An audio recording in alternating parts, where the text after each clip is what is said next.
ಎಲ್ಲರಿಗೂ ನಮಸ್ಕಾರ. ಇವತ್ತು ತುಂಬ ರುಚಿಯಾದ ರಸಮಲೈನ ಹೇಗೆ ಮಾಡೋದು ಅಂತ ನೋಡೋಣ. Welcome to my YouTube channel. ಯಾರಿನ್ನೂ ನನ್ನ ಚಾನಲ್ನ ಸಬ್ಸ್ಕ್ರೈಬ್ ಮಾಡಿಲ್ಲ ದಯವಿಟ್ಟು ಮಾಡಿ ಅಂತ ಹೇಳ್ತಾ ವಿಡಿಯೋನ ಸ್ಟಾರ್ಟ್ ಮಾಡೋಣ. ಮೊದಲಿಗೆ ನಾನಿಲ್ಲಿ 1 ಲೀಟ್ರನ್ನ ಹಾಲು ತೊಗೊಂಡಿದ್ದೀನಿ. ಕಾಯ್ಲಿಕ್ಕಿಡಿ. ಹಾಲು ಕುದೀತಾ ಬಂದಿದೆ. ನಾನಿವಾಗ ಇಲ್ಲಿ 1 ಹಿಳ್ಳಿಕಾಯಿ ರಸನ ತಗೋತಾ ಇದ್ದೀನಿ. ಸ್ವಲ್ಪನೇ ಸೇರಿಸ್ಕೊತಾ ಹೋಗ್ತಾ ಇದ್ದೀನಿ.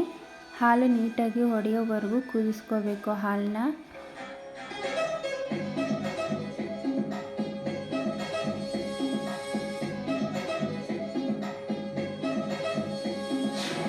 ಇವಾಗ ಕಂಪ್ಲೀಟಾಗಿ ಹಾಲು ಒಡೆದಿದೆ. ಪನ್ನೀರ್ ಕೂಡ ರೆಡಿಯಾಗಿದೆ. ಇವಾಗ ನೀಟಾಗಿ ನೀರನ್ನು ತಕ್ಕೋಬೇಕು.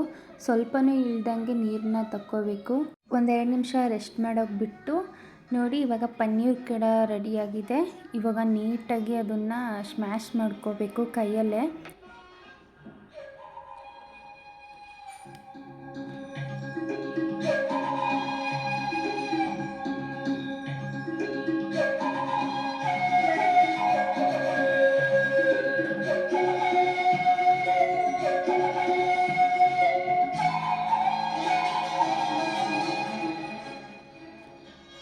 ನೋಡಿ, ಇವಾಗ ಉಂಡೆ ಕಟ್ಟಿದ್ರೆ ಈ ಹದದಲ್ಲಿ ಬರಬೇಕು.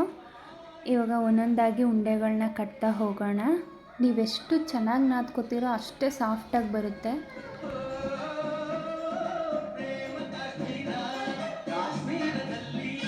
ಇವಾಗ ಉಂಡೆಗಳು ಕೂಡ ರೆಡಿಯಾಗಿದೆ. ಇವಾಗ ಒಂದು ಪಾತ್ರೆಗೆ ಅರ್ಧ ಕಪ್ ಸಕ್ಕರೆ ತೊಗೊಂಡಿದ್ದೀನಿ. ಸ್ವಲ್ಪ ನೀರು ಹಾಕಿ ಚೆನ್ನಾಗಿ ಕುದಿಸ್ಕೊಂಡ್ರೆ ಸಾಕು. ಪಾನಕ ಬರೋದೇನು ಬೇಡ. ಇವಾಗ ಒಂದೊಂದಾಗಿ ಉಂಡೆಗಳನ್ನ ಹಾಕೊಳ್ಳೋಣ. ಗ್ಯಾಸ್ ಕೂಡ ಆನಲ್ಲೇ ಇರಬೇಕು, ಆಫ್ ಮಾಡೋಕ್ಕೆ ಹೋಗಬೇಡಿ. ಒಂದು 5 ನಿಮಿಷ ಕುದಿಸ್ಕೊಂಡ್ರೆ ಸಾಕು. ಉಂಡೆಗಳು ಕ್ರ್ಯಾಕ್ ಇದೆ ಅಂತ ಭಯಪಡೋಕ್ಕೆ ಹೋಗಬೇಡಿ, ಒಡೆದೋಗಲ್ಲ ಉಂಡೆಗಳು. ನೋಡ್ತಾ ಇದ್ದೀರಾ ಅಲ್ವಾ. ಇವಾಗ ಆಫ್ ಮಾಡೋಣ. ಇವಾಗ ಬಾದಾಮಿ ಹಾಲನ್ನ ರೆಡಿ ಮಾಡ್ಕೊಳ್ಳೋಣ. ಇಲ್ಲಿ ನಾನು ಅರ್ಧ ಲೀಟ್ರ್ ಹಾಲಾಗಷ್ಟು ತೊಗೊಂಡಿದ್ದೀನಿ.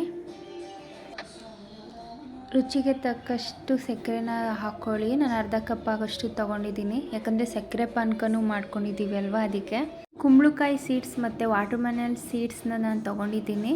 ಸ್ವಲ್ಪ ಏಲಕ್ಕಿ ಪುಡಿ, ಅದಾದಮೇಲೆ ಕಟ್ ಮಾಡಿರುವಂಥ ಬಾದಾಮಿನ ಸೇರಿಸ್ಕೊಳ್ಳೋಣ.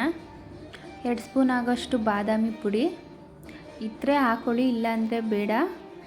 ಜಾಸ್ತಿ ಬಾದಾಮಿ ಹಾಲನ್ನ ಗಟ್ಟಿಗೆ ಮಾಡ್ಕೊಳ್ಳೋಕ್ಕೆ ಹೋಗಬೇಡಿ, ಸ್ವಲ್ಪ ತೆಳ್ಳಗೆ ಇರಲಿ. ಯಾಕಂದರೆ ಉಂಡೆಗಳನ್ನ ಹಾಕ್ತೀವಲ್ವ, ಅದಕ್ಕೆ ಹಾಲು ಸ್ವಲ್ಪ ತೆಳ್ಳಗೆ ಇರಲಿ. ಇವಾಗ ಬಾದಾಮಿ ಹಾಲು ಕೂಡ ರೆಡಿಯಾಗಿದೆ. ಈಗ ಕಂಪ್ಲೀಟಾಗಿ ಅದು ಕೂಡ ತಣ್ಣಗಾಗಿದೆ. ಇವಾಗ ಒಂದೊಂದೇ ಉಂಡೆಗಳನ್ನ ಹಾಲೊಳಗಡೆ ಹಾಕ್ಕೊಳ್ಳೋಣ. ಸ್ವಲ್ಪನೇ ರಸ ಹಿಂಡಿ ಹಾಕಬೇಕು. ಕಂಪ್ಲೀಟಾಗಿ ಹಿಂಡಿ ಹಾಕಬೇಡಿ, ಸ್ವಲ್ಪ ಪ್ರೆಸ್ ಮಾಡಿ ಹಾಕಿ ಸಾಕು. ಒಂದು 15 ನಿಮಿಷ ರೆಸ್ಟ್ ಮಾಡೋಕ್ಕೆ ಇಟ್ಬಿಡಿ, ತಣ್ಣಗಾಗೋಕ್ಕೆ. ಇವಾಗ ನೋಡಿ ತಣ್ಣಗಾಗಿದೆ. ನೋಡಿ, ಇವಾಗ ತುಂಬ ರುಚಿಯಾದ ರಸಮಲೈ ರೆಡಿಯಾಗಿದೆ. ಹೊರಗಡೆ 100 ರೂಪಾಯಿ 50 ರೂಪಾಯಿ ಕೊಟ್ಟು ತಿನ್ನೋದಕ್ಕಿಂತ ಮನೇಲೇ ಮಾಡಿಕೊಂಡ್ರೆ ತುಂಬಾ ಚೆನ್ನಾಗಿ ಬರುತ್ತೆ. ನಿಮಗೇನಾದರೂ ಈ ವಿಡಿಯೋ ಇಷ್ಟ ಆಗಿದ್ದರೆ ಎಲ್ಲರಿಗೂ ಶೇರ್ ಮಾಡಿ ಅಂತ ಹೇಳ್ತಾ ಈ ವಿಡಿಯೋನ ಮುಗಿಸ್ತಾ ಇದ್ದೀನಿ. Thank you all.